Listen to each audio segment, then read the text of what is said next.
सबसे पहले खबर उत्तरकाशी से, जहां पर रेस्क्यू ऑपरेशन को लेकर हाई लेवल बैठक हुई। बैठक में रेस्क्यू साइट पर सीएम धामी भी पहुंचे। बैठक से पहले सीएम धामी ने टनल में जाकर रेस्क्यू का जायजा लिया। मीटिंग में रेस्क्यू प्लान को लेकर आगे की रणनीति तैयार की गई है। सूत्रों के हवाले से खबर है कि मैनुअल काम करने के लिए आर्मी को भी जिम्मेदारी मिल सकती है। वहीं बताया जा रहा है कि SJVNL को 85 मीटर गहरी वर्टिकल ड्रिलिंग करने के साथ RVNL को 172 मीटर लंबी हॉरिजेंटल ड्रिलिंग का जिम्मा सौंपा जा सकता है। तो ये सब कुछ हो सकता है, इन सब विकल्पों पर विचार किया जा रहा है। हाई लेवल मीटिंग इस वक्त चल रही है। बताया जा रहा है कि कुछ प्लान पर चर्चा हो रही है, क्योंकि आज सुबह जिस तरह से ऑगर मशीन ने काम करना बंद कर दिया था, उसे लेकर चिंता की बात थी। लेकिन अब हाई लेवल मीटिंग में बहुत सारे ऐसे विकल्प है जिस पर चर्चा संभव है। To here understand this geology very well.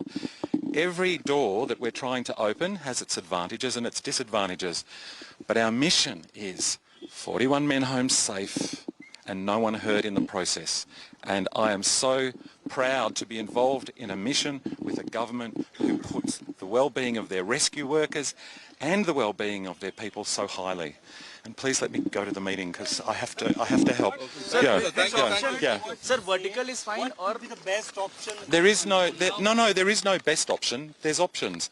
We're doing a deal with a mountain, and we don't know exactly what the mountain is going to let us, which door it's going to let us open. So we're adjusting ourselves. by when the drilling is There's- started from the So- mountain, sir? Manual drilling also.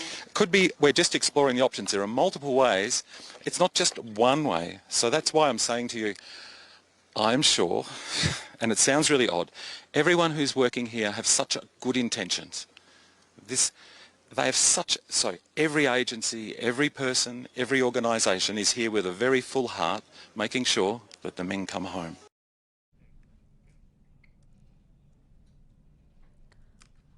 तो बाहर विदेश से आए expert भी कह रहे हैं सभी अच्छी मंशा के साथ वहां पर काम कर रहे हैं, और अच्छी मंशा के साथ काम करने पर अलग अलग विकल्पों को भी तलाशा जा रहा है, देखा जा रहा है। इसी पर बातचीत करने के लिए सत्येंद्र बर्थवाल ग्राउंड जीरो से और दीपांकर भी ग्राउंड जीरो से हमारे साथ जुड़े हुए हैं। सत्येंद्र, जिस तरह से हमने देखा कि ऑगर मशीन ने काम करना बंद किया, सबके माथे पर चिंता की लकीरें आई, इस पर हाई लेवल मीटिंग भी वहां पर बुलाई गई है। क्या ये हाई लेवल मीटिंग खत्म हो गई है या इस वक्त चल रही है या फिर शुरू होने वाली है, और किन किन विकल्पों पर विचार संभव है इस हाई लेवल मीटिंग में? बिल्कुल नीलो, क्योंकि कुछ ही देर पहले ये हाई लेवल मीटिंग अभी यहाँ पे स्टार्ट हुई है।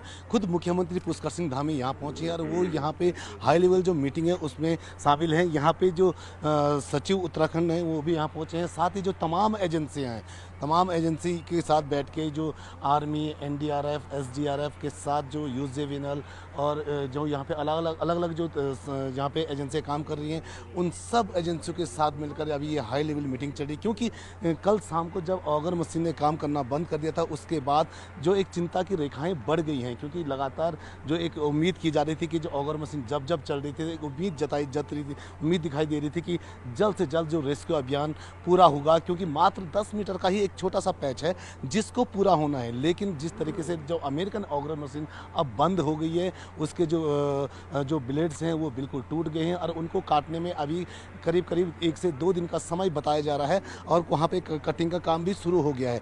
लेकिन जिस तरीके से अब लगातार यहाँ पे जो अड़चनें सामने आ रही हैं, उन अड़चनों को देखते हुए जो अन्य विकल्पों को लेकर अभी जो हाई लेवल की जो मीटिंग है, उस मीटिंग में चर्चाएं हो सकती है। अब जो जानकारी मिल रही है उसमें कुछ जो पहले के प्लान थे, यानी कि जो 5 प्लान पहले बनाए गए थे, उन प्लानों पे एक बार फिर जीरो से डिस्कस किया जा रहा है। उम्मीद ये भी जताई जा रही है कि जो यहाँ पे वर्टिकल ड्रिलिंग की बात कर रहे हैं, यहाँ पे जो RJVNL यानी कि रेल विकास निगम जो जिस काम को करना था, जिसने टनल बनानी थी, उस पर भी एक फोकस किया जा रहा है। अलग अलग जो चर्चाएं सामने आ रही हैं कि अभी ये भी चर्चा सामने आई कि आर्मी को भी ये पूरा जो ऑपरेशन है, ये इसको आर्मी को के हैंड ओवर भी किया जा सकता है, वो जो मैनुअली तरीके से एक बार फिर काम करेगी। जी बिल्कुल, तो बहुत सारी ऐसी बातों पर हाई लेवल मीटिंग में चर्चा हो रही है और जब ये मीटिंग खत्म होगी तो उस प्रेस ब्रीफिंग का भी हमें इंतजार रहेगा, क्योंकि किस विकल्प पर सहमति बनी है वो देखने वाली बात होगी।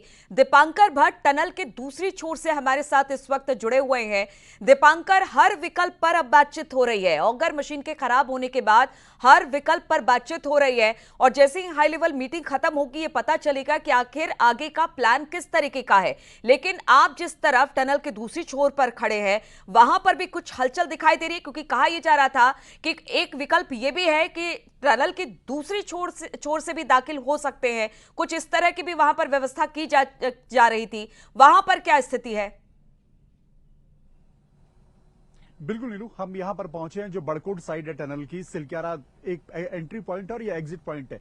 खास बात यह है कि इसे भी एक विकल्प के तौर पर गवर्नमेंट ने यहां पर रखा था कि अगर वहां से कोई काम नहीं हो पाएगा तो यहां से रेस्क्यू ऑपरेशन चलाया जाए। यहां से टोटल जो टनल है 4.5 किलोमीटर की है। 1700 मीटर यहां से पहले बन चुकी है। बीच में जो पार्ट है वो लगभग 500 मीटर का है, जिसमें दीपांकर थोड़ी देर के लिए आपको रोकना चाहेंगे। सत्येंद्र शायद कुछ दिखा रहे, उसके बाद मैं तुरंत आपके पास आती हूं। जी सत्येंद्र। हमें खुद मीडिया से ब्रीफ होने पहुंचे हैं। हाई लेवल मीटिंग जो अभी जो चल रही थी लगातार, वो मीटिंग लगता है समाप्त होगी। अब मीडिया ब्रीफिंग में वो पहुंच चुके हैं। अब कुछ ही देर बाद जो मुख्यमंत्री पुष्कर सिंह धामी ये उन चीज़ों पे फोकस करेंगे कि अब आगे का जो रेस्क्यू अभियान कैसे होगा। आप देख सकते हैं कि मुख्यमंत्री पहुंच चुके हैं, हमारी टीम वहाँ पे ऑलरेडी है। वो अब पूरी जानकारी मुख्यमंत्री अब देंगे कि किस तरीके से अब आगे का जो प्लान है, आगे का जो रोड मैप है, जो 41 जिंदगियाँ पिछले 14 दिन से इस टनल के अंदर फंसी है, वो किस तरीके से उनको